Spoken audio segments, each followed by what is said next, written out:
I was in a coma for months. My husband stole my life and planned my accident to end it. The first thing I remembered was the sound of shattering glass, not the warm touch of my husband's hand on mine, not the steady beep of hospital monitors, but that crystalline explosion that had marked the last moment of my old life. The memory hung in my consciousness like a jagged prism, fragmenting everything that came after into distorted pieces of light and shadow. My eyes struggled against the harsh fluorescent glare of the hospital room. Everything felt wrong. My limbs too heavy, my throat parched as though I'd swallowed sand. The antiseptic smell burned my nostrils, making my stomach churn with each breath. 6 months, they told me later. 6 months I'd been suspended between life and death, while the world spun on without me. You're back with me, darling. Jake's voice floated somewhere above me, practiced and smooth. Too smooth. I tried to focus on his face, familiar features arranged in an expression that didn't quite fit, like a mask worn slightly askew. His smile didn't reach his eyes, and something in my gut twisted at the sight of it. The doctors said you might never wake up, but I knew you would, knew I would, or hoped I wouldn't. The thought came unbidden, rising from some dark corner of my mind I couldn't quite access yet. I pushed it away, but it left an aftertaste of unease I couldn't shake. My eyes drifted to the other figure in the room, my sister Lily, hovering near the door like she was afraid to come closer. Her face was pale, drawn tight with something that looked more like fear than relief. When our eyes met, she quickly looked away. "Water," I managed to croak, my voice a stranger's rasp in my throat. Jake reached for the cup on the bedside table, his movements efficient, practiced. How many times had he performed this routine while I lay unconscious? The thought made me shiver. "Small sips," he instructed, holding the straw to my lips. His other hand brushed my hair back, a gesture that should have been comforting.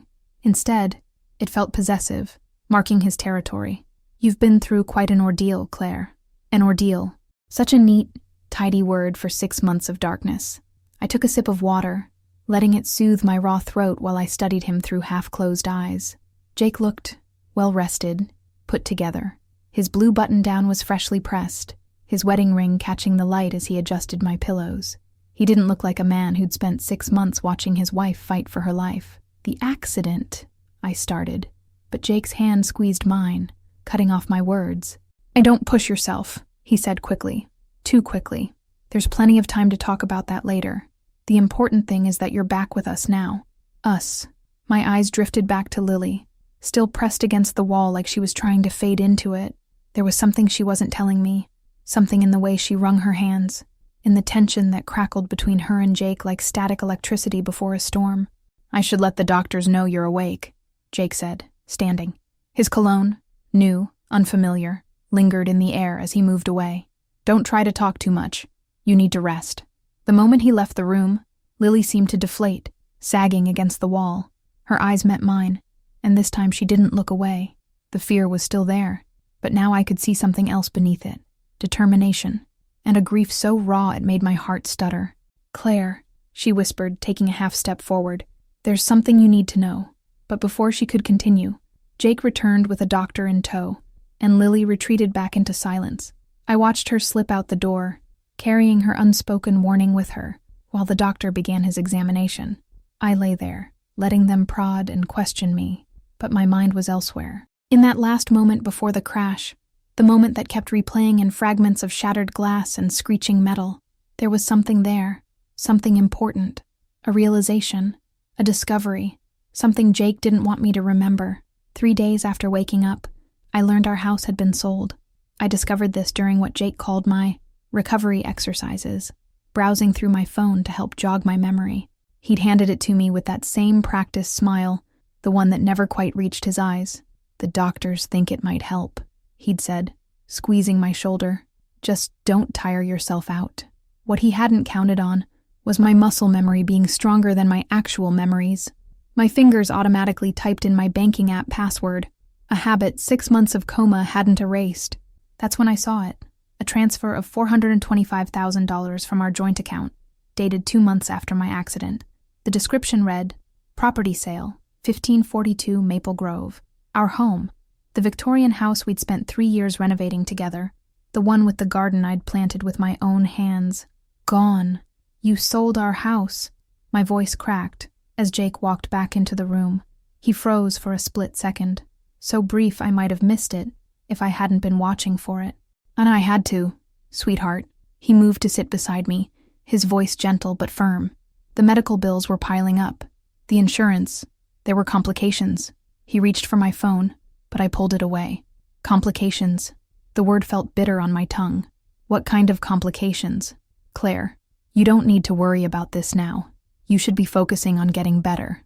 His hand found mine, warm and steady, but I could feel the tension in his grip. The doctors say stress could set back your recovery. The doctors say. How many times had he used those words since I'd woken up? Always with that same careful tone, that same manufactured concern. I forced myself to relax my fingers beneath his, to let my shoulders drop. You're right, I said, matching his gentle tone. I'm just surprised. I let him take the phone this time, watching as he slipped it into his pocket. But the image of that transfer amount was burned into my mind, along with another detail that made my stomach churn. The money had gone to an account I didn't recognize. Later that night, when Jake had gone home, not to our beautiful Victorian, but wherever home was now, Lily finally came to visit. She'd been scarce since that first day, only appearing when Jake wasn't around. Now I knew why. Did you know he sold the house? I asked as soon as she sat down. Lily's hands twisted in her lap. Yes, she whispered. But Claire, that's not all. There's so much more. The door opened, and a nurse walked in to check my vitals. Lily fell silent, but her eyes met mine, desperate to communicate something. When the nurse left, she pulled her chair closer. Listen carefully, she said, her voice barely audible. I can't stay long, but you need to know. Jake's been making decisions, big ones. Not just about the house. What kinds of decisions? She glanced at the door nervously. Legal ones. Medical ones.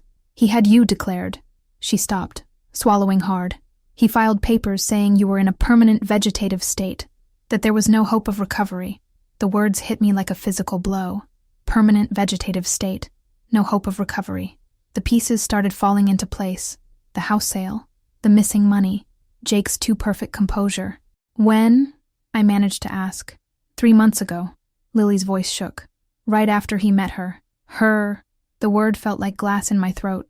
Her name is Rebecca. Lily hesitated. She's his new financial advisor. They've been working closely together on your estate planning. Estate planning? Like I was already dead. The night of your accident, Lily continued, speaking faster now. You called me. You were upset about something you'd found. Something about Jake. But before you could tell me what it was, she broke off as footsteps approached in the hallway. The door opened, and Jake walked in, his surprise at seeing Lily poorly concealed. I thought visiting hours were over, he said, his tone pleasant but his eyes hard. I was just leaving. Lily stood, gathering her purse. As she hugged me goodbye, she whispered, Check your old email, the one he doesn't know about. Jake watched her leave, then turned to me with a smile that made my skin crawl. You look tired, sweetheart. Why don't I help you get ready for bed? I nodded, playing the role of the grateful, recovering wife. But as he fussed with my pillows and adjusted my blankets, my mind was racing. The old email account, my personal one, not the joint one we'd set up after marriage. The one where I'd started forwarding certain documents, certain communications, in the weeks before my accident. The accident I was becoming increasingly certain wasn't an accident at all. Sleep well, darling, Jake murmured, kissing my forehead. I'll be back first thing in the morning. I watched him leave, counting the seconds until his footsteps faded away. Then I reached for the tablet Lily had slipped under my pillow during our hug, my fingers trembling as I typed in the email address I hadn't used in 6 months. The truth was waiting for me there. I just had to be strong enough to face it. The tablet's glow felt like a beacon in the darkened hospital room. I glanced nervously at the door before logging into my old email account, half expecting Jake to materialize in the doorway. But the hallway remained quiet, filled only with the distant sounds of the night shift nurses making their rounds. My hands shook as I scrolled through 6 months of unopened emails. Spam, newsletters, birthday wishes from people who didn't know I was in a coma. And then I saw it. An email I'd sent to myself the night of the accident. Subject line, insurance documents. Important. The timestamp made my breath catch.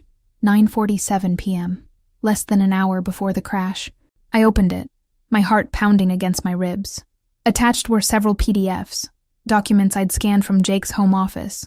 The first was an insurance policy, not our regular life insurance, but a new one, taken out just weeks before my accident. The amount made my vision blur. $5 million. Oh God, I whispered into the darkness. But that wasn't all. There were bank statements showing large transfers to an offshore account. Emails between Jake and someone named Rebecca Mitchell, dating back months before my accident. They were careful in their wording, professional on the surface, but there was an undercurrent I recognized. I'd seen it in my own early emails with Jake, years ago when we were first falling in love, and then I found the smoking gun. A series of searches from our home computer, which I'd screenshot and emailed to myself. Undetectable car brake tampering, average coma patient survival rate, how to declare spouse legally incompetent. My stomach lurched. I barely made it to the bathroom in time, my legs weak and trembling as I retched into the toilet. The night nurse found me there, clinging to the cold porcelain. "Mrs. Bennett, you shouldn't be up by yourself." She helped me back to bed, clucking with concern. "Should I call your husband?" "No!" The word came out too sharp, too panicked. I forced a smile. "No, thank you. I'm fine. Just a bit of nausea from the new medications." She seemed unconvinced, but didn't press further. After she left, I retrieved the tablet from where I'd hastily hidden it under my blanket. There was more to read, but my hands were shaking too badly to hold it steady. I needed help. I needed Lily. As if summoned by my thoughts, my sister appeared in my doorway early the next morning, before Jake's usual visiting hours. Her face was drawn with worry, but her eyes were alert, watchful. "Did you find anything?" she whispered, checking the hallway before closing the door. I told her everything. The insurance policy, the offshore accounts, the searches. With each revelation, her face grew paler. "We have to go to the police," she said when I finished. "Not yet." I grabbed her hand. "Jake has too much control right now. He's my medical proxy, my power of attorney. He could claim I'm confused, traumatized, not thinking clearly." I swallowed hard. "We need more proof." "More proof?" Lily's voice rose slightly.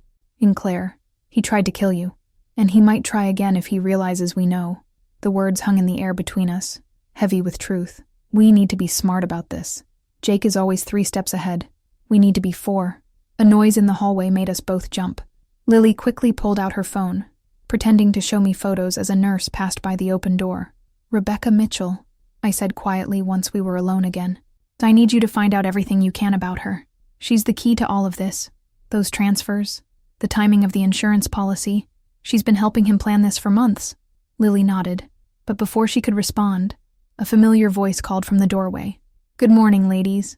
Jake stood there, immaculate in a charcoal suit, holding a coffee cup and wearing that perfect, practiced smile. My heart rate spiked, the monitor beside my bed betraying my fear with a quickened beep. "You're here early," he said to Lily, his tone pleasant, but his eyes cold. "Just showing Claire pictures of the kids," Lily replied smoothly, standing to gather her things. "I have to get to work anyway." As she hugged me goodbye, she slipped something into my hand, a small USB drive. Her eyes met mine briefly, conveying a silent message, "Be careful." "You look flushed, sweetheart," Jake said after Lily left, pressing his cool hand to my forehead. "Are you feeling all right?" "Just tired," I lied, fighting the urge to recoil from his touch. I had trouble sleeping. "Maybe we should ask the doctor to adjust your medication." He sat on the edge of my bed, reaching for the call button. "And we need to make sure you're getting proper rest." I watched him press the button, remembering those searched phrases. Average coma patient survival rate. How long before he realized his first attempt had failed? How long before he tried again? The USB drive felt like it was burning a hole in my palm. Whatever was on it, whatever Lily had discovered, it had to be important. But first, I had to survive another day of pretending I was weak, confused, dependent, pretending I didn't know my husband was a monster. I looked up at Jake as he spoke to the nurse about my medications, studying his familiar profile. He must have felt my gaze because he turned to me with that perfect smile. "Don't worry, darling," he said softly. "I'll take care of everything." I smiled back, tasting bile. "I know you will." Night shifts were my salvation. After 11 p.m., when Jake had long gone home to whatever life he'd built in my absence, the hospital transformed. The harsh fluorescent lights dimmed. The constant bustle faded to a quiet hum, and I could finally breathe. Tonight, I had an ally in Maria, the night nurse who'd found me in the bathroom 2 nights ago. She hadn't asked questions, but I'd seen the understanding in her eyes when I flinched at Jake's touch during his evening visit. "I'll be doing paperwork at the nurses' station for the next hour," she said meaningfully, closing my door almost completely. "No one will disturb you unless there's an emergency." My hands trembled as I pulled out the tablet and USB drive Lily had given me. Whatever was on this drive, she'd risked Jake's suspicion to get it to me. I plugged it in, holding my breath as the files loaded. The first folder was labeled Rebecca Mitchell, Background. Inside were documents that made my blood run cold. Rebecca wasn't just a financial advisor. She was a con artist with a history of insurance fraud, 3 different aliases, 2 suspended licenses, and a pattern of targeting wealthy professionals going through divorces or personal crises. She'd been investigated twice but never charged, her victims too embarrassed to press charges. But Jake hadn't been her victim. He'd been her accomplice. The second folder contained surveillance photos. Jake and Rebecca together at restaurants, entering hotels, leaving office buildings. The timestamps showed a relationship that started months before my accident. In one photo, they were laughing over wine at an outdoor cafe. The date, 2 days after I'd gone into a coma. The third folder was simply labeled Hospital. My hands shook as I opened it. Security camera footage from the night of my accident. The thumbnail showed the emergency room entrance. I pressed play, and my past self appeared on screen, being wheeled in on a gurney. Blood matted my hair, my body terrifyingly still. But then, movement, my lips moving, forming words as a nurse leaned down. The footage had no audio, but I could see the nurse's reaction, her quick move to write something down. The next file was a scanned document, the nurse's notes from that night. My heart stopped as I read the single line. Patient semi-conscious upon arrival, stated Jake knew, before losing consciousness. A soft knock made me jump. Maria slipped inside, closing the door behind her. "Mrs. Bennett, Claire," she said quietly. "I think it's time we talked." She sat in the chair beside my bed, her dark eyes serious. "I was here that night, when they brought you in. I'm the one who heard what you said." I stared at her, recognition finally clicking. She'd changed her hair, lost weight, but it was her, the nurse from the security footage. "Why didn't you say anything before?" "Because your husband made sure I was transferred to night shift the very next day," she said grimly. "He said it was a thank you for taking such good care of you. But I knew better. He was isolating you, controlling who had access to you." My mind raced. The other nurses, the day shift, all new hires from the past 6 months. Maria confirmed. "Your old care team was gradually replaced." But he forgot about the overnight staff. We talk. We notice things, like the fresh bruises that sometimes appeared on my arms after Jake's visits. The way my medication always seemed to leave me more confused, more dependent, despite my supposed recovery. "I need your help," I said. Maria nodded. "You already have it. So do the other night nurses. We've been documenting everything. Your husband's visits, your medication changes, the times you've been mysteriously too tired for physical therapy after he's adjusted your IV." Hope flared in my chest for the first time in days. "What about security cameras? Does Jake have access to them?" "No, but Rebecca Mitchell tried to get copies of the footage from the night of your accident. Said she was your insurance adjuster." Maria's lip curled. "Hospital policy required your husband's written authorization. When she couldn't produce it, we kept the footage safe." I closed my eyes, processing. All this time, I'd thought I was alone, trapped in Jake's web, but people had been watching, gathering evidence, waiting. "There's more," Maria said, pulling something from her pocket, a small voice recorder. "Your husband likes to talk to you when you're sedated. He thinks no one can hear, but..." She pressed play. Jake's voice filled the room, soft and intimate. "Just let go, sweetheart. Stop fighting. It would be so much easier for everyone if you'd just sleep." The recorder clicked off. My skin crawled at the memory of his fingers stroking my hair as he'd whispered those words, thinking I was unconscious. "The police," I started, but Maria shook her head. "Not yet. He's smart, connected. We need more." She squeezed my hand.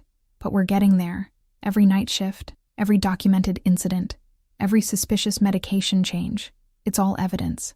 A noise in the hallway made us both freeze.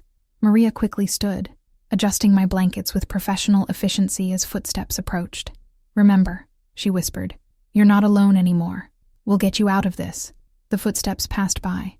I let out a shaky breath, clutching the USB drive that contained the beginning of Jake's downfall. For the first time since waking up, I felt something stronger than fear. Purpose. Jake thought he was playing chess, carefully positioning his pieces, but he'd forgotten about the pawns, the nurses, the orderlies, the quiet witnesses to his elaborate game, and he'd forgotten that even pawns can checkmate a king. Jake was watching me more closely now. I could feel it in the weight of his gaze, see it in the way his eyes lingered when he thought I wasn't looking. Little things were setting off his radar, the way I'd stopped asking about our house, how I no longer pressed for details about the accident. My docility made him nervous. "You seem different today," he said, studying my face as he peeled an apple with meticulous precision. The knife gleamed under the hospital lights. More alert. "Do I?" I kept my voice carefully weak, my hands folded in my lap. The physical therapy must be helping. The apple skin fell in one long, red spiral. "Dr. Stevens mentioned you've been quite active during your night sessions." My heart stuttered. There were no night therapy sessions. That was when Maria and the other nurses helped me document Jake's manipulation of my care. But I kept my face neutral, channeling the confusion he expected from his drugged, dependent wife. Have I? The nights blur together sometimes. The medication. Of course. He set the knife down, but something in the deliberate way he placed it made my skin crawl. "Speaking of medication, I've been talking with Dr. Stevens about adjusting your dosage. You seem to be having trouble sleeping, because I was spending my nights gathering evidence against him. Because every time I closed my eyes, I saw those browser searches about brake failures and coma patients. The nightmares," I murmured, giving him what he wanted. A sign of weakness. "They're getting worse." "Nightmares?" His hand found mine, thumb stroking my knuckles. "About what?" "The accident." I turned my face away, using my fear to feed the performance. Glass breaking, screaming metal, but it's all fragments. Nothing clear. His grip relaxed slightly. He was buying it. My confusion. My traumatized mind's inability to piece together that night. But then he said something that made my blood freeze. "I had lunch with Rebecca yesterday." I forced myself to blink innocently. "Rebecca?" "My financial advisor." "I don't think you've met her." He watched me intently. "She's been helping me sort out the insurance situation. In fact, she'd like to come by tomorrow to go over some paperwork with us. A test." He was testing whether the name would trigger any recognition. I kept my expression blank, even as panic clawed at my throat. "That's fine," I said softly, "though I'm not sure how much help I'll be with paperwork right now." He smiled, but it didn't reach his eyes. "Don't worry, darling. Rebecca and I will handle everything." "I'm sure you will," I thought, watching him slice the peeled apple into perfect crescents. After he left, I waited until Maria's shift started to pull out the tablet. There was a new email from Lily, sent to my secret account. Found something in ours past. Another case. Similar setup. Husband died in car crash 2018. Insurance paid out. She disappeared. Meeting source tomorrow for details. My fingers flew across the screen. Be careful. Jay bringing R to hospital tomorrow. Testing me. Lily's response came quickly. Don't let them see you alone. We'll try to get there first. But we both knew Jake would find a way to isolate me with them. He was too careful, too controlling to allow witnesses. I dozed fitfully as midnight approached, startling awake when Maria slipped into my room. "Claire," she whispered urgently, "you need to see this." She pulled up security footage on her phone. Jake in the hospital parking lot with Rebecca, shot just hours ago. They were arguing about something. Rebecca gesturing angrily, Jake grabbing her arm. No audio, but I could read his lips. "Stick to the plan." "There's more," Maria said. "I checked your chart. He's requested a change in your anti-anxiety medication. The new one he's pushing for. It's known to cause memory loss, confusion, sometimes even hallucinations. Perfect for discrediting a troublesome witness. When? He wants to start it tomorrow, after the meeting with Rebecca." She squeezed my hand.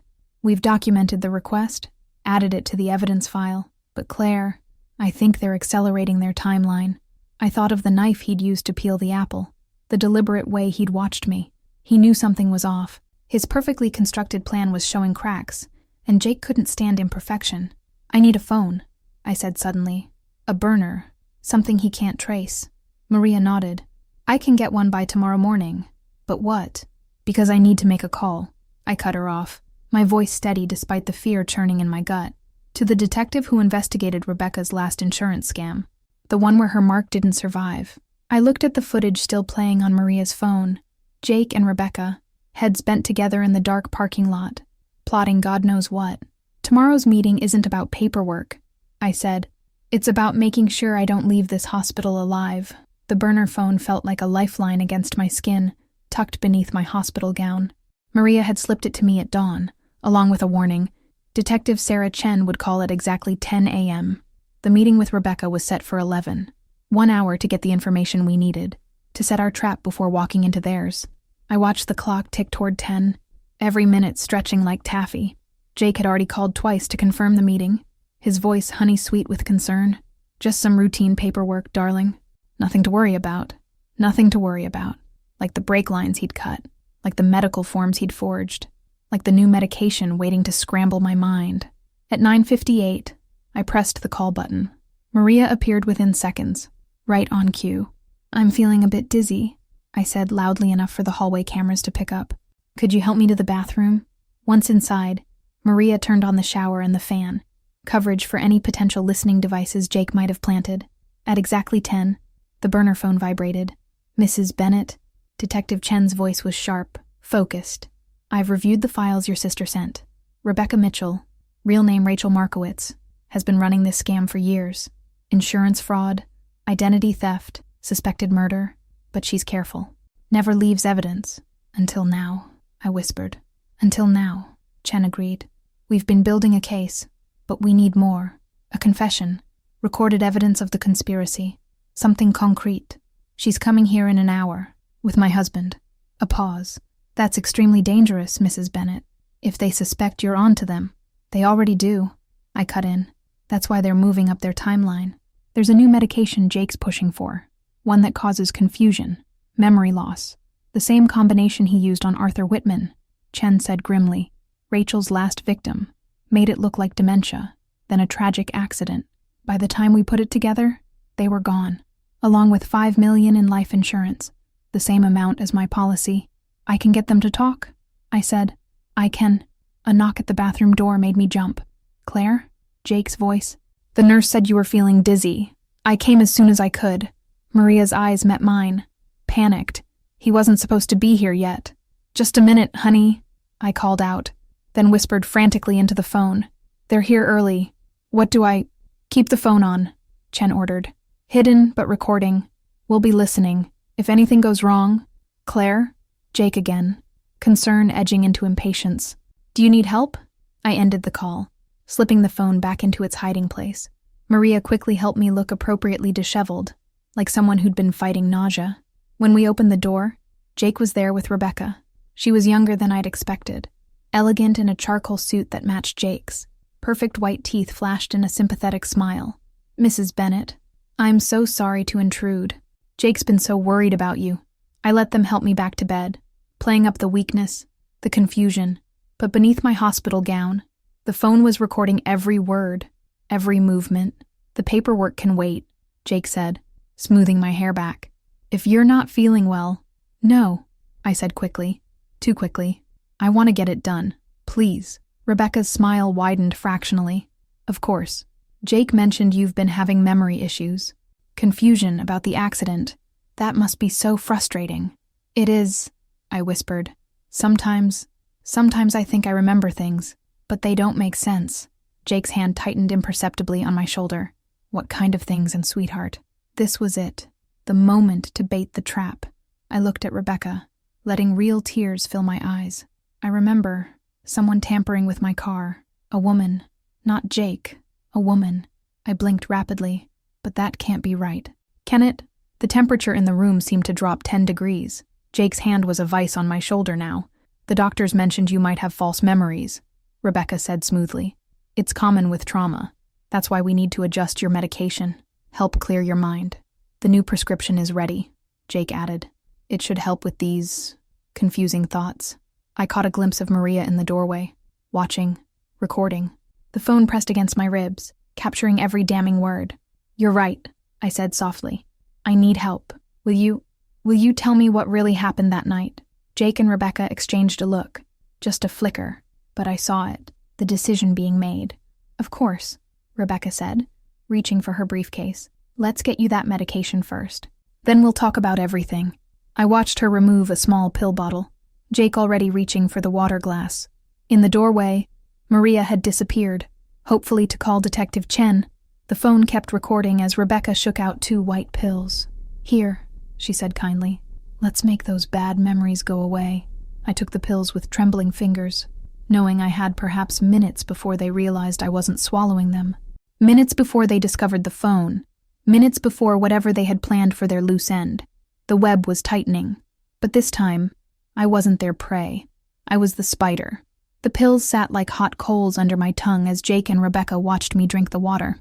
I'd seen enough crime shows to know the old trick, holding the pills against the roof of my mouth, hidden from view. But knowing the technique and executing it while your would-be murderer stared you down were very different things. There, Rebecca said, her smile razor-sharp. Give those a few minutes to kick in. Then we can discuss everything that's been bothering you. Everything that's been bothering me. Like how you helped my husband try to kill me. Like how you're both planning to finish the job. Thank you, I mumbled, letting my words slur slightly. Already feeling a bit fuzzy. Jake's hand found mine, squeezing gently. To anyone watching, it would have looked like a loving gesture, but I felt the subtle pressure of his fingers checking my pulse, monitoring how quickly the drugs were taking effect. That's normal, sweetheart, he soothed. Just relax. The pills were dissolving, bitter poison leaking onto my tongue. I had maybe minutes before I'd have to swallow or risk giving myself away. The phone pressed against my ribs felt impossibly obvious now. Surely they could hear my heart hammering against it. You mentioned... I let my eyes drift, unfocused. The accident. You were going to tell me. Rebecca set her briefcase on the bed, removing a stack of papers. Yes, about that night. You were very upset, driving too fast. The roads were wet. No, I interrupted, letting real confusion seep into my voice. Before that, the woman I saw in the garage. Jake's hand tightened painfully around mine. Claire, honey, there was no woman. But I saw her, I insisted, watching Rebecca's face. Under my car, the day before, a flicker of something, fear, anger, crossed Rebecca's perfectly composed features. Mrs. Bennett, these delusions. Not delusions, I slurred, the dissolving pills making me gag. I took pictures. The temperature in the room plummeted. Jake's fingers dug into my wrist. Pictures. Rebecca's voice was sharp now, the sympathetic facade cracking. I nodded sleepily. On my phone, sent them. Can't remember where.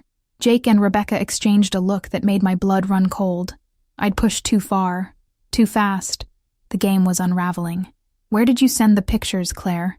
Jake's voice was gentle, but his grip was bruising. This is important. I let my head loll, fighting the urge to spit out the caustic mess in my mouth. Everything's spinning. The medication, Rebecca said quickly. She's confused. Jake, maybe we should. A commotion in the hallway cut her off. Raised voices, running feet. Through my half-closed eyes, I saw Jake tense. Check what's happening, he ordered Rebecca. But before she could move, Maria burst into the room. Code blue in 204, she shouted. Dr. Stevens needs all available staff. Jake's grip loosened slightly. We should step out, Rebecca said smoothly. Let the staff work. But Maria was already at my bedside, efficiently checking monitors. Blood pressure dropping, she announced loudly.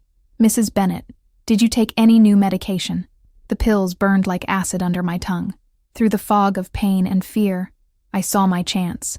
I convulsed suddenly, violently, bringing up the water and pills in a choking spray. Can't breathe. What did you give her? Maria demanded, hitting the emergency call button. More footsteps thundered down the hall. Just her prescribed medication, Jake said, but I heard the edge of panic in his voice. Rebecca, we should. Nobody leaves. Detective Chen's voice cracked like a whip from the doorway. Mrs. Bennett, are you all right? I continued retching, spitting out the last of the pills as Maria supported me. Through tears of pain and relief, I saw Jake's face transform from concern to rage to cold calculation in the space of a heartbeat. This is ridiculous, he said smoothly.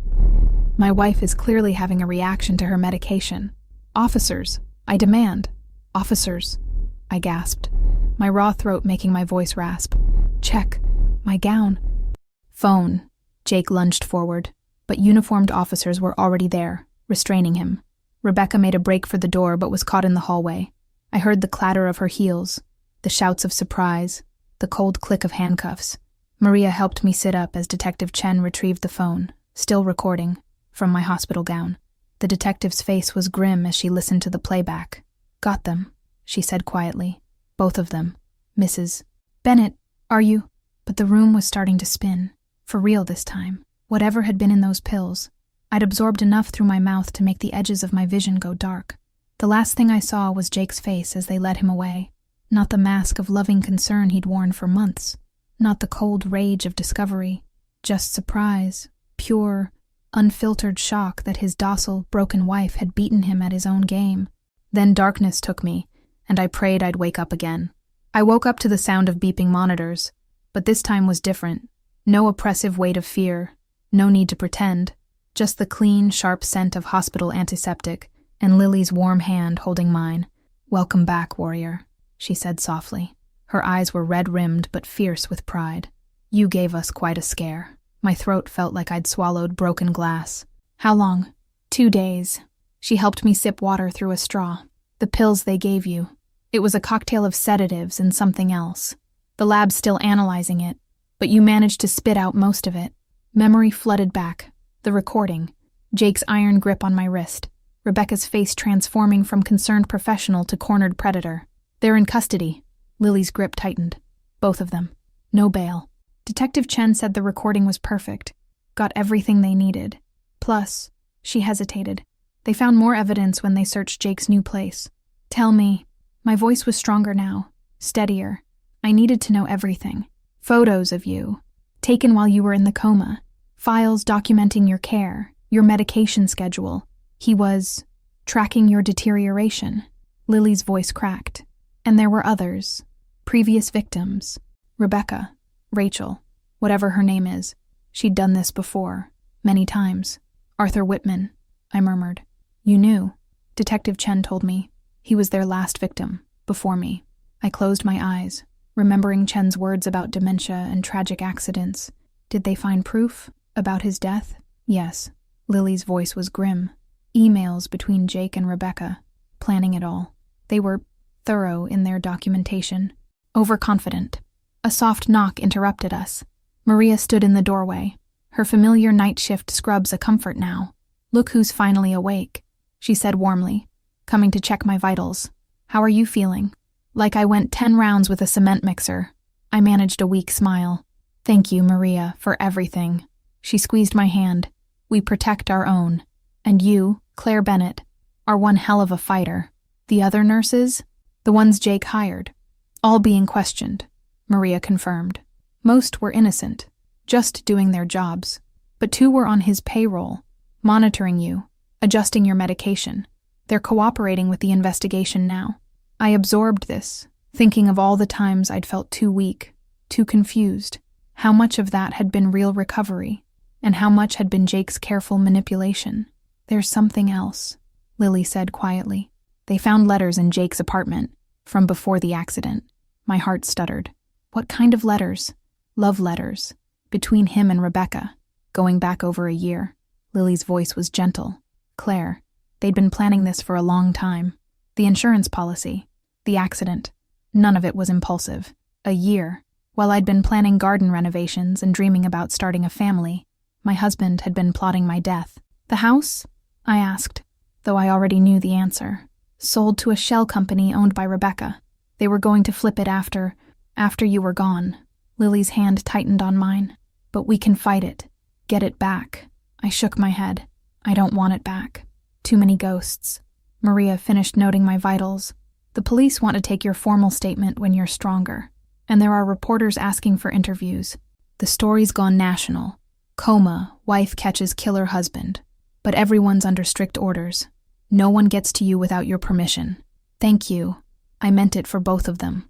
Lily, my fierce protector, and Maria, the quiet guardian who'd helped me survive. Get some rest, Maria said, heading for the door. Real rest this time. No one's going to hurt you anymore. After she left, Lily curled up in the chair beside my bed, refusing to leave. In the quiet darkness, I finally asked the question that had been haunting me. Did he ever love me? Really? Lily was silent for a long moment. I don't know, Claire, but that's not on you. You loved truly, openly. He's the one who was broken inside. I thought about the Jake I'd married, or thought I'd married. The man who'd brought me coffee in bed, who'd spent weekends helping me plant my garden. Had it all been an act? Or had there been moments of truth mixed in with the lies? The detective wants to know if I'll testify, I said quietly. You don't have to decide now. Yes, I do. I turned to look at my sister, finding strength in her unwavering support. I'm going to testify, not just for me, but for Arthur Whitman, for all the others who didn't survive their schemes. Lily smiled through tears. That's my sister, always fighting for others. Not always, I said, thinking of the woman I'd been before the accident, trusting, naive, seeing only what I wanted to see. But I am now. Outside my window, dawn was breaking over the city. Another day of recovery ahead, of healing both body and mind. But for the first time since waking from my coma, I wasn't afraid of what tomorrow might bring. The monsters were locked away, and I was finally, truly awake. The courtroom felt smaller than I'd imagined. Rows of polished wooden benches, the judge's imposing desk, everything scaled to human size. Even Jake, sitting at the defense table in his expertly tailored suit, seemed diminished somehow. Less monster, more man. That was almost worse. Please state your name for the record, the prosecutor said. Her name was Andrea Martinez, and we'd spent hours preparing for this moment. Claire Elizabeth Bennett. My voice carried clearly through the hushed courtroom. 3 weeks of speech therapy had erased the last rasp of damage from the poison. Mrs. Bennett, can you tell the court about your relationship with the defendant, Jake Bennett? I looked at Jake then, really looked at him. He'd lost weight in custody, his cheekbones more pronounced, dark circles under his eyes. He met my gaze steadily, his expression a perfect mask of wounded innocence. Once, that look would have made me doubt myself. Not anymore. I met Jake 5 years ago at a charity fundraiser, I began. He was charming, attentive. Everything seemed perfect. A bitter smile touched my lips. Now I know why. He'd been studying me, learning exactly who I needed him to be. Objection? Speculation. Jake's lawyer called out. Sustained, the judge said. Please stick to facts, Mrs. Bennett. I nodded, took a deep breath, and we married after a year of dating. Jake suggested we combine our finances, take out joint life insurance policies. He said it was about building our future together. And when did you first suspect something was wrong? The question transported me back to that night, the last night of my old life. It was a week before the accident. I came home early from a business trip and found receipts in Jake's office, large transfers to offshore accounts, documents about shell corporations. When I confronted him, he said it was for a surprise, renovation work on our house. I paused, remembering, but something felt wrong. I started digging deeper, forwarding suspicious documents to my personal email. Then I saw her. By a her, you mean the co-defendant, Rachel Markowitz, also known as Rebecca Mitchell? Yes. My eyes shifted to Rebecca, sitting separately from Jake with her own legal team. She'd traded her elegant suits for prison orange, her carefully maintained facade cracking around the edges. She was under my car in our garage. When she saw me, she claimed to be from the security company, checking for tracking devices. Said there had been break-ins in the neighborhood. And you believed her? No. That's why I took pictures, sent them to my email. But before I could investigate further, I swallowed hard. The accident happened. Please tell the court about the night of March 15th, 2024. The date was burned into my memory. I was driving home from meeting my sister. The brakes failed on a curved section of Mountain View Road. I remember the steering wheel fighting against my hands, the guardrail approaching too fast, then glass breaking, metal screaming. Before I lost consciousness, I managed to tell the emergency responders 2 words. Jake knew. The courtroom was silent now, every eye fixed on me. Even Jake's mask had slipped slightly, showing a flicker of something dark beneath. What happened next? Mrs. Bennett. I woke up 6 months later to find my husband had sold our house, emptied our accounts, and filed papers declaring me permanently vegetative. He'd systematically replaced my care team with nurses he controlled, keeping me sedated and isolated. My voice grew stronger. But he made mistakes. The night shift nurses saw through him. They helped me gather evidence, record his conversations with Rebecca, where they discussed their plans to finish what the accident started. Those recordings have been entered into evidence as Exhibit C, Martinez noted. Mrs. Bennett. Can you identify these? She held up a small bottle of white pills. Those are the pills Jake and Rebecca tried to give me on October 12th. They contained a mixture of sedatives and... I paused, checking my notes. Are sodium thiopental and potassium chloride, the same combination found in Arthur Whitman's system when he died. Jake's lawyer stood. Objection, prejudicial. Overruled, the judge said. Continue, Mrs. Bennett. I described the final confrontation, the hidden phone, the recording, how I'd prevented myself from swallowing the poison while maintaining the pretense of compliance. Through it all, Jake watched me with an expression I'd never seen before. Respect, tinged with regret. Not for trying to kill me, I realized, but for underestimating me. One final question, Martinez said. Why did you marry Jake Bennett? Objection? Relevance? Jake's lawyer called. I'll allow it, the judge said. The witness may answer. I looked directly at Jake now, letting him see the truth in my eyes. I married him because I loved him. Completely, without reservation. I thought he was the person he pretended to be. My voice caught, but I pushed through. The real question is, why did he marry me? Jake finally looked away first. Nothing further, Your Honor, Martinez said. As I stepped down from the witness stand on shaking legs, Lily was there to support me. We passed the defense table, and I heard Jake's whispered words. I did love you, Claire. In my way, I stopped, turned to face him one last time. No, Jake, you loved what I represented. Money, stability, the perfect cover for your schemes. But you never loved me. You don't know how. His mask cracked completely then, showing the emptiness beneath. I walked out of the courtroom with my head high, leaving my ghost behind in that wooden box of justice and judgment. Outside, reporters waited with cameras and questions. But I was done telling my story for today. The truth was there in the transcripts, in the evidence, in the hollow look in Jake's eyes when his carefully constructed world finally fell apart. Ready to go home? Lily asked softly. I nodded, thinking of my new apartment, my new life. Yes, I'm ready. The jury took 3 days to reach a verdict. 3 days of pacing my apartment, jumping every time my phone buzzed, trying to convince myself that whatever happened, I had already won by surviving. But when Lily finally called with the news, my knees gave out, and I sank to my kitchen floor. Guilty, she said, her voice thick with emotion. On all counts, both of them. I pressed my forehead against the cool tile, letting tears fall freely. The other cases? Arthur Whitman? Guilty there too. They're going to retry Rebecca, Rachel, for his murder based on the new evidence. Jake's testimony sealed it. That made me sit up. Jake testified. Full confession, part of his plea deal. Claire, Lily paused. He gave them everything. Names, dates, bank accounts. There are more victims we didn't know about. At least 3 other attempts that failed. He's looking at life without parole, but he might get a reduced sentence for cooperating. I closed my eyes, seeing Jake in that courtroom, his mask finally cracking. He's still playing the game, still trying to manipulate the system. Maybe, Lily conceded, but Detective Chen says his testimony will help bring closure to a lot of families. Does that change how you feel about it? Did it? I got up from the floor, walking to the window of my 9th floor apartment. The city spread out below, lights twinkling in the early evening darkness. Somewhere out there were other women like me, other families like Arthur Whitman's, all carrying scars from Jake and Rebecca's schemes. It doesn't change what he did, I said finally. But maybe something good can come from all this pain. The judge wants victim statements before sentencing next week. Will you? Yes. The answer came without hesitation. I need to be there. Not just for me. The week passed in a blur of preparation. Maria and the other nurses sent messages of support. Detective Chen kept me updated on the expanding investigation. Reporters called constantly, wanting exclusive interviews, book deals, movie rights. I declined them all. Some stories aren't meant to be sold. They're meant to be survived.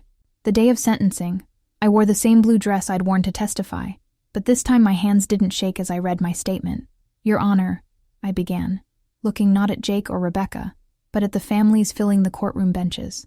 Arthur Whitman's widow, clutching her daughter's hand. 3 other women who had survived similar accidents, their faces showing the same mix of pain and determination I saw in my mirror every morning. The traditional purpose of a victim impact statement is to tell the court how the crime affected the victim. But I'm not here to talk about what I lost. I'm here to talk about what I found.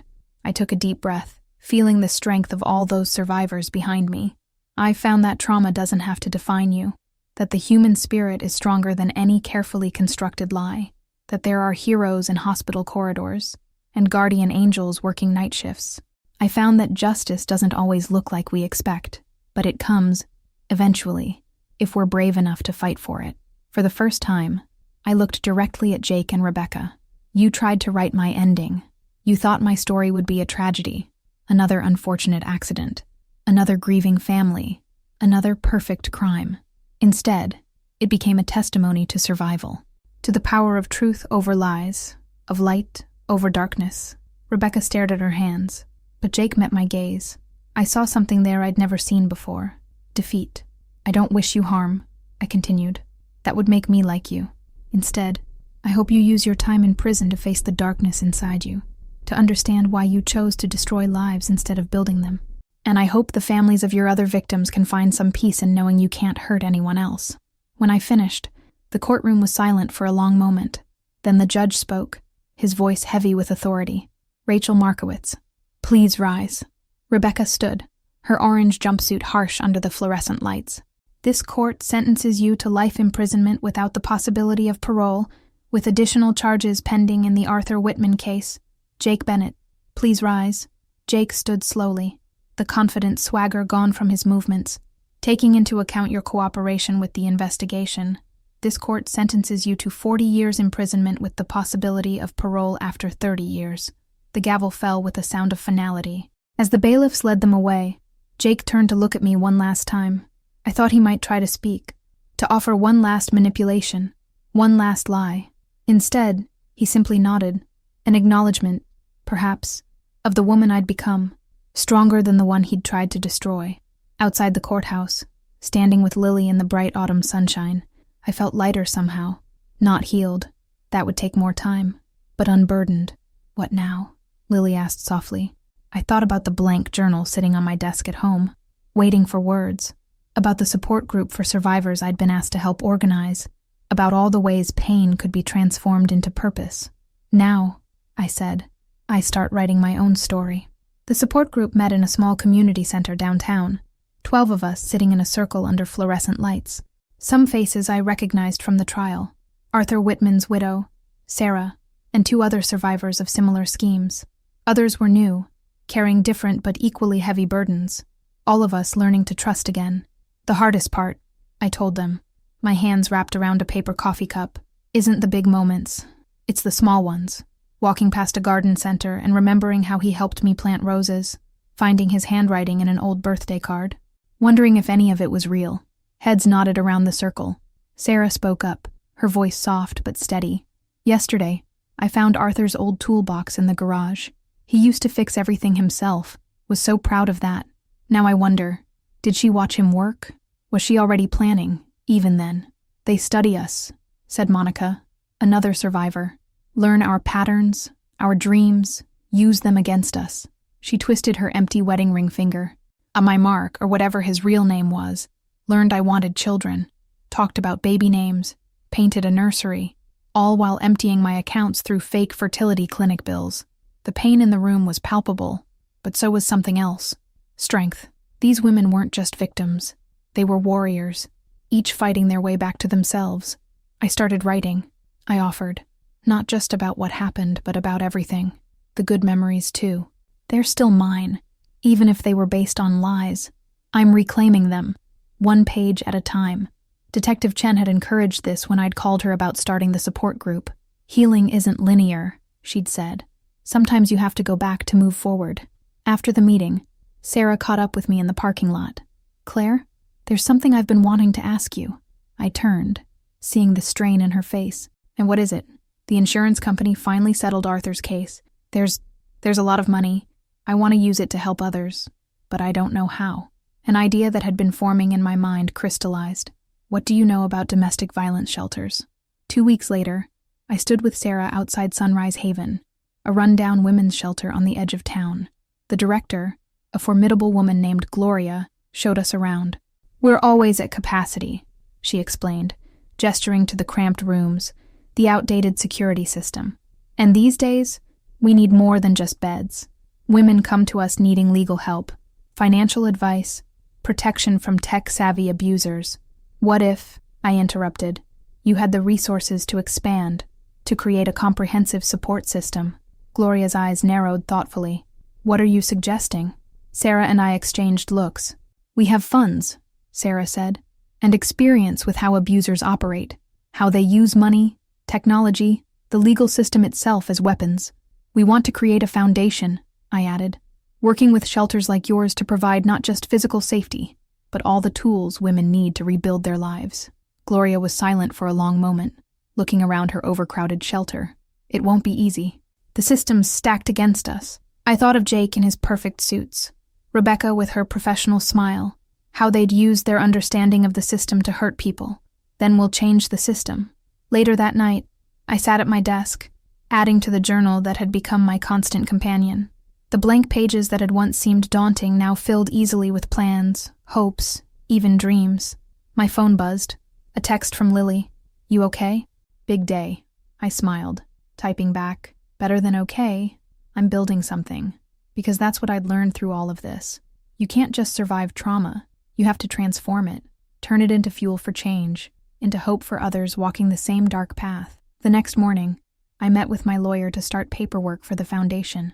The name we chose was simple, Phoenix Rising, because that's what we all were, rising from the ashes of our old lives, stronger for having burned. As I signed the documents, I thought of Jake in his prison cell, Rebecca facing murder charges. They'd tried to destroy lives, but instead, they'd created something they never intended, a network of survivors, each one determined to help others find their way back to light. That evening, I stood in front of my bathroom mirror, really looking at myself. The woman who stared back wasn't the same one who'd woken up in that hospital bed all those months ago.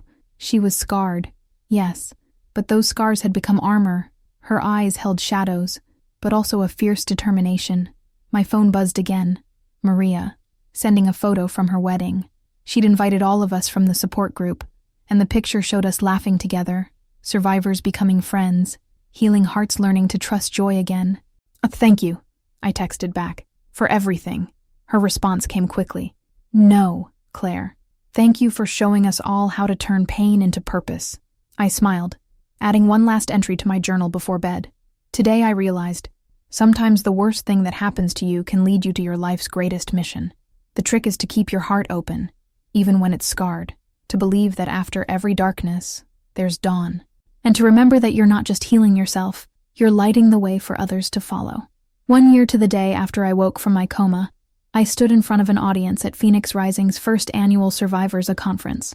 The ballroom was packed, not just with survivors, but with advocates, counselors, law enforcement officers, and medical professionals, all gathered to learn, to share, to help break the cycles of abuse and deception. And the first memory that came to me when I woke up was the sound of shattering glass. I began, my voice steady. For a long time, I thought that sound represented everything I'd lost. My marriage, my trust, my sense of safety in the world. But now I understand it differently. Sometimes things need to shatter so we can build something stronger from the pieces. From my place at the podium, I could see familiar faces in the crowd. Maria, who'd taken leave from her nursing job to help develop our hospital advocacy program. Sarah Whitman, now running our legal support division. Detective Chen, who'd helped us create protocols for identifying and investigating complex abuse cases. When I started Phoenix Rising, I continued, people asked why I wanted to relive my trauma by working with other survivors. But that's not what we're doing here. We're not reliving our trauma. We're transforming it. Every woman who finds safety in our shelters, every family who gets justice, every survivor who reclaims their power, they're part of that transformation. In the front row, Lily sat with tears in her eyes, holding hands with her daughter, my niece, Emma, now 7 and fiercely proud of her superhero aunt. Next to them was Gloria from Sunrise Haven, which had become our first partner shelter, and was now a model for our expanding network. Last week, I received a letter from prison.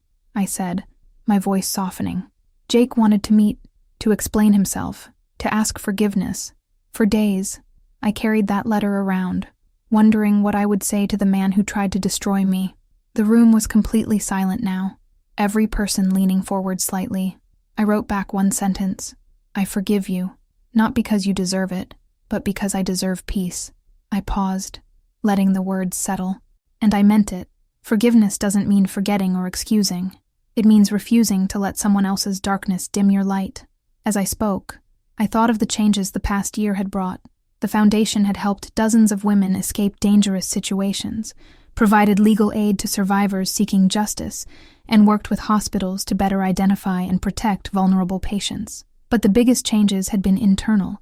There's a moment I want to share with you, I said. A few months ago, I was working late at our office. A woman came in, let's call her Grace. She'd just left an abusive situation, had nothing but a backpack and terror in her eyes. As I helped her fill out paperwork for emergency housing, she asked me something that broke my heart. She said, "Will I ever feel normal again?"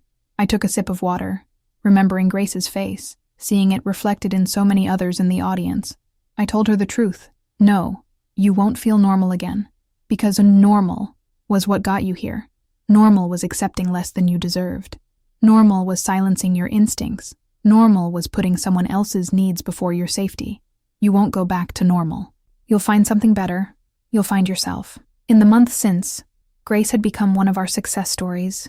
She sat in the audience now, head held high, helping other women navigate their own journeys to freedom.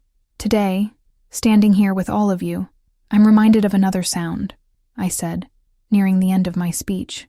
Not breaking glass, but the steady beat of hearts refusing to be silenced, the rhythm of strength found in solidarity, the music of survival. I looked out at the sea of faces. Survivors, allies, warriors all. They say what doesn't kill you makes you stronger, but that's not the whole truth. What doesn't kill you makes you a lighthouse. Your survival becomes a beacon for others lost in the same storm. Your healing lights the way for those still finding their path to shore. Lily was openly crying now, and she wasn't alone. But these weren't tears of sorrow. They were tears of recognition, of shared strength, of hope. 1 year ago, I woke up in a hospital bed, surrounded by strangers, my world shattered into pieces. Today, I stand before you surrounded by family, not of blood, but of spirit, of shared purpose, of unwavering hope. I touched the small phoenix pendant at my throat, a gift from the support group. This is how we win. Not by forgetting our scars, but by wearing them like medals. Not by going back to who we were, but by becoming who we were always meant to be. Not alone, but together, each of us holding up the light for others to follow. As applause filled the room, I saw the future unfolding before us. More shelters opening, more lives saved, more hearts healing. The darkness Jake and Rebecca had tried to create, transformed into an unstoppable wave of light. "Welcome," I said finally, "to the beginning of who we really are." Later that night, in my apartment overlooking the city, I made the final entry in my journal. Not an ending, really, just a pause between chapters. A year ago, I thought my story was about survival. Now I know it's about transformation, about the miracle of broken things becoming beautiful, about the power of shared scars and collective healing. They tried to write my ending. Instead, they wrote my beginning, and I'm just getting started. The end. Thanks for watching to the end. What did you think of this story? Let us know in the comments below. We value your opinion. Click the like button if you enjoyed it, and be sure to subscribe to receive more captivating stories. Activate the bell so that you're always the first to know when a new video is published. See you next time.